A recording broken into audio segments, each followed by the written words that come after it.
खालसा वाहिगुरू जी की फतेह। ये जिहड़ा अजकल किसानी प्रोटेस्ट चल रहा ਉਹਦੇ बारे ये मैं डिस्कस करने लिए अज लाइव होया। पहले मैं लाइव होया सिर्फ चेक करने लिए कि साउंड कैसा आ रहा है, तो लगता साउंड ठीक उदों ठीक नहीं आ रहा, हूँ ठीक आ रहा। फिर मैं तेन बिलों बारे दसना, वो 3 बिल काले ने, तो तुसी वो बंदा जिहड़ा तुहानूं बड़ी चंगी तरह एक्सप्लेन कर रहा, तुसी इहनूं जरा सुनियो, तो मैं अपनी वीडियो जिहड़ी आवाज़ है डाउन कर लूँगा। ओके जी।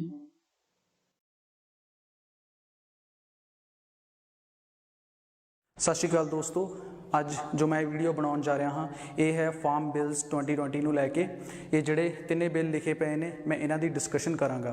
तो मैं वीडियो के शुरुआत दे विच ही दस देवां कि मैं इन्हां बिलों के विरोध दे विच हाँ, तो मैं क्यों विरोध दे विच हाँ मैं वो डिस्कशन करांगा। मैं तिन्ने बिल पढ़े ने ਅਤੇ ਹੁਣ मैं ਇਹਦੀ डिस्कशन करन जा रहा।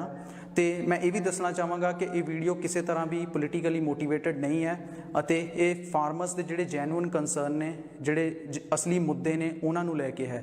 This video is not politically motivated, this is regarding the genuine concerns of the farmers beyond political fracas. तो ये तिन्ने बिल ने, सब तो पहला फार्म्स बिल 2020। पहला बिल है farms produce trade and commerce promotion and facilitation bill 2020।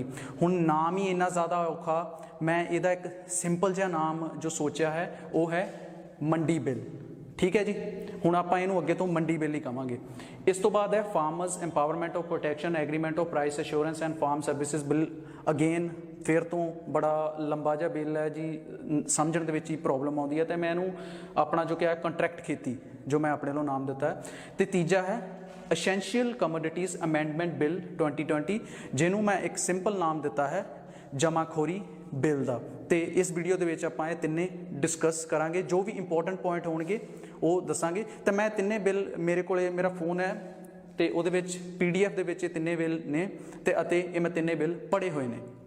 तो दोस्तों हुण मैं मंडी बिल बारे गल करन जा रहा हाँ। तिन्नां बिलों के विचों जिहड़ा साडा विरोध करन दा जिहड़ा मेन मकसद है वो इसे विच ही जिहड़े ज़्यादा पॉइंट ने उन्हां दे उत्ते साडा विरोध है। वो की पॉइंट ने, उन्हां दे विचों मेन पॉइंट जिहड़े ने वो मैं तुहाडे नाल गल्लां सांझीआं करनियां चाहांगा। सब तो पहलां तां सरकार कहिंदी है कि हुण तुसीं सरकारी मंडी तो बाहर जाके फसलां वेच सकदे हो प्राइवेट मंडी दे विच। सरकारी मंडी नूं पहलां की कहिंदे सन? APMC agriculture produce market committee. आपां इन्ना डूंगा नहीं जाना, बस उन्होंने तुसीं ये कह दो कि ये मंडी यानी कि सरकारी मंडी सी, तुसीं उस तो बाहर जाके फसल वेच सकते हो। हुण इहदे विच एक मेन पॉइंट ये है कि सरकारी मंडी दे विच टैक्स लगता है, कोई भी वो टैक्स अलग अलग स्टेटां दे विच अलग अलग है। APMC एक्ट के तहत वो टैक्स लगते सन, पर प्राइवेट मंडी दे विच कोई टैक्स नहीं होवेगा। तो बड़ी सुभाविक जी गल है कि जे प्राइवेट मंडी दे विच टैक्स नहीं है तो उत्थे फसलां वध कीमत दे विच ही विकणगियां। जे 1925 रुपये MSP कणक दी है, जो कि हुण 50 रुपये सरकार ने वधाई है, तो 1975 हो गई है हुण। तो जे ਉਹ ਤੋਂ ਵੱਧ ਹੀ ਸਾਨੂੰ ਮਿਲੂਗਾ ਇੱਕ ਪ੍ਰਾਈਵੇਟ ਮੰਡੀ ਦੇ ਵਿੱਚ, ਜਿਹਦੇ ਨਾਲ ਇਹ ਰਸਤਾ ਖੋਲ੍ਹਦਾ ਕਿ ਇਹ ਜਿਹੜੀਆਂ ਸਰਕਾਰੀ ਮੰਡੀਆਂ ਨੇ APMC, ਚਲੋ 1 ਸਾਲ ਚੱਲਣਗੀਆਂ ਪ੍ਰਾਈਵੇਟ ਮੰਡੀਆਂ ਜਿੱਥੇ ਸਾਨੂੰ ਵੱਧ ਪੈਸਾ ਮਿਲ ਸਕਦਾ, 2 ਸਾਲ 3 ਸਾਲ, ਪਰ ਹੌਲੀ ਹੌਲੀ ਇਹ ਰਸਤਾ ਖੋਲ੍ਹਦਾ ਆ ਕਿ APMC ਜਿਹੜਾ ਉਹ ਖਤਮ ਹੋ ਜਾਣਗੀਆਂ, वो मंडियां मुक जाणगियां। फिर साडे कोले की बचेगा? फिर साडे कोले सिर्फ ये प्राइवेट मंडियां ही विकणगियां, जो साडा असली मुद्दा है जिहदे करके आपां विरोध कर रहे हैं कि ये मंडी एक्ट नूं खत्म करने की एक तरकीब है।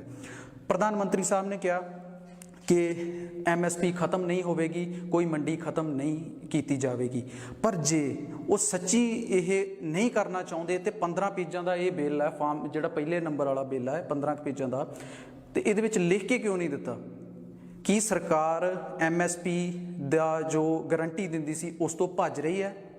मूँह दे नाल कहण दे नाल नहीं ये गल बननी। वो जो लिखिया हुंदा किते एक पॉइंट भी इस मैं बिल पढ़िया है, किते भी MSP का कोई जिक्र नहीं किया है। ਤੇ ਕਿਉਂਕਿ ਪ੍ਰਧਾਨ ਮੰਤਰੀ ਸਾਹਿਬ ਨੇ ਤਾਂ ਇਹ ਵੀ ਕਿਹਾ ਸੀ ਕਿ ਨੋਟਬੰਦੀ ਦੇ ਦੌਰਾਨ ਕਿ ਬਹੁਤ ਵਧੀਆ ਇਹਦੇ ਰਿਜ਼ਲਟ ਆਉਣਗੇ, ਪਰ ਉਹਦਾ ਨਤੀਜਾ ਤੁਹਾਡੇ ਸਾਹਮਣੇ ਹੈ। ਕਿੰਨੇ ਲੋਕਾਂ ਨੇ ਉਹਦੇ ਵਿੱਚ ਜਾਨਾਂ ਗਵਾਈਆਂ, 100-150 ਬੰਦਾ ਉਹਦੇ ਵਿੱਚ ਜਾਨ ਗਵਾਈ, 100-150 ਬੰਦੇ ਨੇ। ਤੇ ਇਸ ਤੋਂ ਇਲਾਵਾ ਫਿਰ GST ਲਾਗੂ ਕੀਤੀ, ਉਹਦੇ परिणाम GDP, मैं वो सब नहीं डिस्कस करना चाਹੁੰਦਾ क्योंकि मैं वीडियो ज़्यादा लंबी नहीं करना चाਹੁੰਦਾ। तो उस तरह हुण लॉकडाउन होया, लॉकडाउन ਦੇ ਵਿੱਚ ਸਰਕਾਰੀ ਕੋਈ ਡਾਟਾ ਹੈ ਨਹੀਂ, ਤਾਂ ਇਹਦਾ ਮਤਲਬ ਕੱਲ੍ਹ ਨੂੰ ਇਹ ਵੀ ਕਹਿ ਸਕਦੇ ਨੇ ਕਿ ਵੀ ਸਾਡੇ ਕੋਲ ਤਾਂ ਕੋਈ MSP ਦਾ ਡਾਟਾ ਹੀ ਨਹੀਂ ਹੈ, ਜਾਂ ਉਹ ਪ੍ਰਾਈਵੇਟ ਮੰਡੀਆਂ ਦੇ ਵਿੱਚ ਕਿੰਨੇ ਫਸਲ ਚੱਕੀ ਜਾਂ ਕੁਛ ਵੀ ਉਹਦਾ ਸਾਡੇ ਕੋਲੇ ਕੋਈ ਡਾਟਾ ਨਹੀਂ ਹੈ। ਤੇ ਤੀਜੇ ਨੰਬਰ ਦੇ ਵਿੱਚ ਕਿਉਂਕਿ ਪੈਨ ਕਾਰਡ ਕੋਈ ਵੀ ਨਾਗਰਿਕ ਜਿਸ ਕੋਲੇ ਪੈਨ ਕਾਰਡ ਹੈ ਉਹ ਮੰਡੀ ਲਗਾ ਸਕਦਾ ਉੱਥੇ ਜਾ ਕੇ, ਤੇ ਉਹਨਾਂ ਮੰਡੀਆਂ ਦੇ ਉੱਤੇ ਸਰਕਾਰੀ ਨਜ਼ਰ ਨਹੀਂ ਹੋਵੇਗੀ ਕਿਉਂਕਿ ਉਹ ਟੋਟਲ ਪ੍ਰਾਈਵੇਟ ਹੈ। ਸਾਡਾ ਜਿਹੜਾ ਮੁੱਦਾ ਹੈ ਕਿ ਹੌਲੀ ਹੌਲੀ, ਚਲੋ ਅੱਜ ਮੰਡੀ ਨਹੀਂ ਖਤਮ ਹੋਈ, 1-2-3 ਸਾਲਾਂ ਨੂੰ ਆਪਣੇ ਆਪ ਹੀ ਉਹ ਜਿਹੜਾ ਮੰਡੀ ਸਿਸਟਮ ਆ ਉਹ ਢਹਿ ਢੇਰੀ ਹੋ ਜਾਵੇਗਾ, ਕਿਉਂਕਿ ਉੱਥੇ ਕੋਈ ਫਸਲ ਵੇਚਣ ਜਾਵੇਗਾ ਨਹੀਂ। ਤੇ ਉਸ ਤੋਂ ਬਾਅਦ ਜਦੋਂ ਢਹਿ ਢੇਰੀ ਹੋ ਗਿਆ ਤੇ ਫਿਰ ਸਾਡੇ ਕੋਲੇ ਸਿਰਫ ਇੱਕੋ ਹੀ ਰਸਤਾ ਬਚਣਾ ਕਿ ਅਸੀਂ ਪ੍ਰਾਈਵੇਟ ਮੰਡੀਆਂ ਦੇ ਵਿੱਚ ਹੀ ਜਾ ਕੇ ਉਹ ਚੀਜ਼ਾਂ ਵੇਚੀਏ, ਅਤੇ ਪ੍ਰਾਈਵੇਟ ਮੰਡੀਆਂ ਦੇ ਵਿੱਚ ਜੋ ਵੀ ਸਾਡੀ ਫਸਲਾਂ ਦੇ ਉਹ ਭਾਅ ਲਗਾਉਣਗੇ, ਲੋਕੀ ਭਾਅ ਲਗਾਉਣਗੇ, ਜੋ ਵੱਡੇ ਵੱਡੇ ਕਾਰਪੋਰੇਟ ਹੋਣਗੇ, ਸਾਨੂੰ ਉਸੇ ਰੇਟ ਦੇ ਉੱਤੇ ਫਸਲ ਵੇਚਣੀ ਪਵੇਗੀ। ਇਸ ਦਾ ਸਭ ਤੋਂ ਵਧੀਆ ਉਦਾਹਰਣ ਇਹ ਆ ਕਿ ਬਿਹਾਰ ਦੇ ਵਿੱਚ 2006 ਦੇ ਵਿੱਚ APMC ਐਕਟ ਖਤਮ ਹੋਇਆ ਸੀ, ਤੇ ਉੱਥੇ ਜੋ ਮੱਕੀ ਦਾ ਰੇਟ ਹੈ, ਜੋ ਮੱਕੀ ਦੀ MSP ਹੈ ਉਹ 1800 ਰੁਪਈਆ ਕੁਛ ਹੈ, ਤੇ ਅਸਲ ਦੇ ਵਿੱਚ ਉਹ ਕਿੰਨੇ 'ਚ ਵਿਕਦੀ ਹੈ? 800 ਜਾਂ 900 ਰੁਪਏ ਦੇ ਵਿੱਚ। ਪੰਜਾਬ ਦੇ ਵਿੱਚ ਵੀ ਇੰਝ ਹੀ ਹੈ ਕਿ ਜੇ MSP ਨਹੀਂ ਹੋਏਗੀ ਤੇ ਸਾਡੀਆਂ ਫਸਲਾਂ ਦੇ ਕੋਈ ਰੇਟ ਸਾਨੂੰ ਨਹੀਂ ਮਿਲਣਗੇ। ਪਰ ਜੇ ਪ੍ਰਧਾਨ ਮੰਤਰੀ ਸਾਹਿਬ ਕਹਿੰਦੇ ਨੇ ਕਿ MSP ਖਤਮ ਨਹੀਂ ਕੀਤੀ ਜਾਵੇਗੀ ਤੇ ਫਿਰ ਬਿੱਲ ਦੇ ਵਿੱਚ ਵੀ ਉਹਨਾਂ ਨੂੰ ਲਿਖਣਾ ਚਾਹੀਦਾ ਸੀ। ਦੋਸਤੋ ਅਗਲਾ ਪੁਆਇੰਟ ਇਸੇ ਬਿੱਲ ਦੇ ਅੰਦਰ ਹੈ, ਮੰਡੀ ਬਿੱਲ ਦੇ ਅੰਦਰ ਹੈ, ਝਗੜੇ ਦੀ ਸੂਰਤ ਵਿੱਚ ਜੇ ਮੰਨ ਲਓ ਤੁਹਾਡਾ ਉਸ ਪ੍ਰਾਈਵੇਟ ਮਾਰਕੀਟ ਦੇ ਵਿੱਚ ਕੋਈ ਝਗੜਾ ਹੁੰਦਾ ਆਪਣੇ ਪੈਸਿਆਂ ਨੂੰ ਲੈ ਕੇ, ਜਾਂ ਤੁਹਾਡਾ ਸਮਰਥਨ ਮੁੱਲ ਤੁਹਾਨੂੰ ਨਹੀਂ ਮਿਲਦਾ, ਉਸ ਵੇਲੇ ਤੁਸੀਂ ਕਿੱਥੇ ਜਾਓਗੇ? ਤਾਂ ਉਹ ਸੈਕਸ਼ਨ 8 ਦੇ ਵਿੱਚ ਇਸੇ ਦੇ ਵਿੱਚ ਲਿਖਿਆ ਹੈ ਮੰਡੀ ਬਿੱਲ ਦੇ ਵਿੱਚ ਕਿ ਤੁਸੀਂ ਆਪਣੀ ਸ਼ਿਕਾਇਤ SDM ਦੇ ਕੋਲ, ਸਬ ਡਿਵੀਜ਼ਨਲ ਮੈਜਿਸਟਰੇਟ ਦੇ ਕੋਲ ਦਰਜ ਕਰਵਾ ਸਕਦੇ ਹੋ। ਸੈਕਸ਼ਨ 15 ਦੇ ਵਿੱਚ ਲਿਖਿਆ ਹੈ ਕਿ ਤੁਸੀਂ ਕਿਸੇ ਵੀ ਸਿਵਲ ਕੋਰਟ ਦੇ ਵਿੱਚ ਨਹੀਂ ਜਾ ਸਕਦੇ। ਸਿਵਲ ਕੋਰਟ ਦੀ ਜਿਹੜੀ ਜੂਰੀਡਿਕਸ਼ਨ ਆ ਉਹ ਇਸ ਲਾਅ ਦੇ ਉੱਤੇ ਨਹੀਂ ਹੈ, ਮਤਲਬ ਉਹ ਤੁਹਾਡੀ ਹੈਲਪ ਨਹੀਂ ਕਰ ਸਕਣਗੇ। ਗੱਲ ਆ ਜਾਂਦੀ ਆ ਹੁਣ ਇੱਥੇ ਅਫਸਰਸ਼ਾਹੀ ਦੀ, ਕਿ ਇੱਕ 5 ਕਿੱਲਿਆਂ ਵਾਲਾ ਕਿਸਾਨ ਇੱਕ ਵੱਡੇ ਕਾਰਪੋਰੇਟ ਦੇ ਨਾਲ ਕਿਵੇਂ ਟੱਕਰ ਲੈ ਸਕਦਾ? ਮੰਨ ਲਓ ਕੋਈ ਇਹੋ ਜਿਹਾ ਝਗੜਾ ਹੁੰਦਾ ਵੀ ਹੈ, ਕੋਈ 3 ਜਾਂ 4 ਏਕੜ ਵਾਲਾ ਕਿਸਾਨ ਉਹ ਇੰਨੇ ਵੱਡੇ ਕੰਪਨੀਆਂ ਦੇ ਨਾਲ, ਜਿੱਥੇ ਭਾਰਤ ਦੇ ਵਿੱਚ ਪਹਿਲਾਂ ਹੀ ਇੰਨੀ ਜ਼ਿਆਦਾ ਬਿਊਰੋਕਰੇਸੀ, ਜਿਸ ਨੂੰ ਅਫਸਰਸ਼ਾਹੀ ਆਪਾਂ ਕਹਿੰਦੇ ਆ, ਉਹ ਫੈਲੀ ਹੋਈ ਹੈ, ਤੇ ਹਰ ਇੱਕ ਸਾਰਾ ਸਿਸਟਮ ਇੰਨਾ ਜ਼ਿਆਦਾ ਕਰਪਟ ਹੈ ਕਿ ਪੈਸੇ ਲੈ ਕੇ ਇੱਥੇ ਲੈਣ ਦੇਣ ਹੁੰਦਾ ਹੈ। ਤੇ ਤੁਸੀਂ ਕਿਵੇਂ ਗਾਰੰਟੀ ਦਿੰਦੇ ਹੋ ਕਿ ਇੱਕ ਕਿਸਾਨ ਨੂੰ ਇੱਥੇ ਜਾ ਕੇ ਉਹਦੀ ਸ਼ਿਕਾਇਤ ਦਾ ਜੋ ਹੱਲ ਨਿਕਲੇਗਾ? ਤਾਂ ਇਹੀ ਪੁਆਇੰਟ ਅੱਗੇ ਕੰਟਰੈਕਟ ਬਿੱਲ ਜਿਹੜਾ ਫਾਰਮਿੰਗ ਦਾ, ਉਹਦੇ ਵਿੱਚ ਵੀ ਤੁਸੀਂ ਜਿਹੜੀ ਆਪਣੀ ਸ਼ਿਕਾਇਤ ਦਰਜ ਕਰਾਉਣੀ ਆ ਉਹ ਇਸੇ ਤਰ੍ਹਾਂ SDM ਦੇ ਕੋਲ ਹੀ ਆਪਣੀ ਦਰਜ ਕਰਵਾ ਸਕਦੇ ਹੋ ਸ਼ਿਕਾਇਤ। ਉਸ ਦੇ ਵਿੱਚ ਵੀ ਤੁਸੀਂ ਕੋਰਟ ਦੇ ਵਿੱਚ ਨਹੀਂ ਜਾ ਸਕਦੇ, ਕਿ ਇੱਕ ਤਾਂ ਤੁਸੀਂ ਮੰਡੀਆਂ ਨੂੰ ਖਤਮ ਕਰਨ ਦਾ ਰਾਹ ਬਣਾ ਦਿੱਤਾ, ਤੇ ਉਸਦੇ ਉੱਤੋਂ ਅਸੀਂ ਸ਼ਿਕਾਇਤ ਜੋ ਹੈ ਉਹ SDM, ਜੋ ਕਿ ਪਹਿਲਾਂ ਹੀ ਅਫਸਰਸ਼ਾਹੀ ਦੇ ਨਾਲ ਸਾਰਾ ਸਿਸਟਮ ਘਿਰਿਆ ਹੋਇਆ ਹੈ, ਉਸਦੇ ਕੋਲ ਕਿਵੇਂ? ਇਹ ਬਹੁਤ ਹੀ ਜਨਰਲ, ਜੈਨੂਅਨ, ਅਸਲੀ ਕੰਸਰਨ ਨੇ, ਅਸਲੀ ਮੁੱਦੇ ਨੇ ਕਿਸਾਨਾਂ ਦੇ, ਜਿਨ੍ਹਾਂ ਦੇ ਕਰਕੇ ਉਹ ਇਸ ਵੇਲੇ ਸੜਕਾਂ ਦੇ ਉੱਤੇ ਨੇ। ਤੇ ਕਈ ਚੈਨਲ ਸਾਡੇ ਜਿਹੜੇ ਰਾਸ਼ਟਰੀ ਨੈਸ਼ਨਲ ਚੈਨਲ ਨੇ ਉਹ ਇਹ ਕਹਿੰਦੇ ਨੇ ਕਿ ਕਿਸਾਨ ਅਨਪੜ੍ਹ ਨੇ, ਉਹ ਜਿਹੜੇ ਲੀਡਰ ਨੇ ਉਹਨਾਂ ਦੇ ਪਿੱਛੇ ਲਾਈ ਲੱਗ, ਉਹਨਾਂ ਦੇ ਪਿੱਛੇ ਤੁਰ ਪਏ ਨੇ, ਉਹਨਾਂ ਨੇ ਤਾਂ ਬਿੱਲ ਪੜ੍ਹਿਆ ਵੀ ਨਹੀਂ ਹੈ ਤੇ ਉਹਨਾਂ ਨੂੰ ਕੁਛ ਨਹੀਂ ਪਤਾ।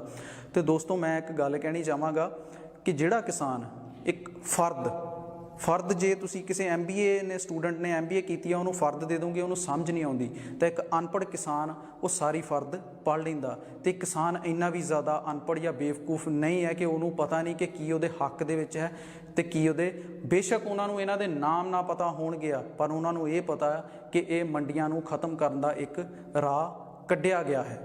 ਤੇ ਜਿੱਥੇ ਸਾਡੇ ਪ੍ਰਧਾਨ ਮੰਤਰੀ ਸਾਹਿਬ ਵੀਡੀਓ ਕਾਨਫਰੰਸਿੰਗ ਰਾਹੀਂ ਵਿਰਾਟ ਕੋਹਲੀ ਦੇ ਨਾਲ ਛੋਲੇ ਭਟੂਰਿਆਂ ਦੇ ਉੱਤੇ ਗੱਲ ਕਰ ਸਕਦੇ ਨੇ, ਕੱਲ੍ਹ ਹੀ ਕੀਤੀ ਹੈ, ਤੇ ਉੱਥੇ ਉਹ ਕਿਸਾਨ ਜਥੇਬੰਦੀਆਂ ਦੇ ਨਾਲ, ਜਿਹੜੇ ਕਿ ਮੇਨ ਸਟੇਕ ਹੋਲਡਰਸ ਨੇ, ਜਿਹੜੇ ਕਿ ਮੇਨ ਇਹਦੇ ਵਿੱਚ ਭਾਗੀਦਾਰ ਨੇ, ਉਹਨਾਂ ਦੇ ਨਾਲ ਵੀ ਗੱਲ ਕਰ ਸਕਦੇ ਸਨ।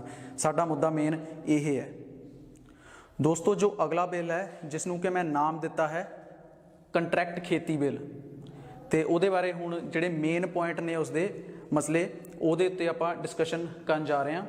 ਸਭ ਤੋਂ ਪਹਿਲਾਂ ਇਸ ਬਿੱਲ ਦੇ ਵਿੱਚ ਇਹ ਹੈ ਕਿ ਵੱਡੀਆਂ ਕੰਪਨੀਆਂ ਦੇ ਨਾਲ ਕੰਟਰੈਕਟ ਕਰ ਸਕਦੇ ਹਾਂ, ਕਿ ਵੱਡੀਆਂ ਕੰਪਨੀਆਂ ਛੋਟੇ ਕਿਸਾਨਾਂ ਦੇ ਨਾਲ ਜਾਂ ਵੱਡੇ ਕਿਸਾਨਾਂ ਦੇ ਨਾਲ ਕੰਟਰੈਕਟ ਕਰ ਸਕਦੀਆਂ ਨੇ। ਉਹ ਪਹਿਲਾਂ ਹੀ ਕਹਿਣਗੀਆਂ ਕਿ ਆਹ ਫਸਲ ਲਗਾਓ ਅਤੇ ਸਾਨੂੰ ਇੰਨੀ ਉਹਦੀ ਪੈਦਾਵਾਰ, ਜੋ ਵੀ ਉਹਦਾ ਮੁੱਲ ਹੋਏਗਾ ਤੁਹਾਨੂੰ ਇੰਨਾ ਦਿੱਤਾ ਜਾਏਗਾ। ਸਭ ਕਾਗਜ਼ੀ ਪੱਤਰੀ ਕਾਰਵਾਈ ਹੋਵੇਗੀ ਇਸ ਦੇ ਵਿੱਚ ਜਿਹੜਾ ਦੂਜਾ ਪੁਆਇੰਟ ਹੈ ਕਿ ਰਿਸਕ ਜੋ ਵੀ ਹੈ ਵੱਡੀਆਂ ਕੰਪਨੀਆਂ ਦਾ ਹੋਵੇਗਾ। ਮੰਨ ਲਓ ਕਿ ਤੁਹਾਡੀ ਫਸਲ ਬਰਬਾਦ ਹੋ ਜਾਂਦੀ ਹੈ ਜਾਂ ਕੁਝ ਵੀ ਹੁੰਦਾ, ਉਹ ਸਾਰਾ ਰਿਸਕ ਉਹ ਵੱਡੀ ਕੰਪਨੀਆਂ ਦਾ ਹੈ। ਪਰ ਇਹ ਕਾਗਜ਼ ਦੇ ਉੱਤੇ ਜੋ ਲਿਖਿਆ ਹੈ ਬਹੁਤ ਵਧੀਆ ਲੱਗਦਾ ਹੈ, ਪਰ ਕੀ ਇਹ ਅਸਲ ਦੇ ਵਿੱਚ ਹੋਵੇਗਾ?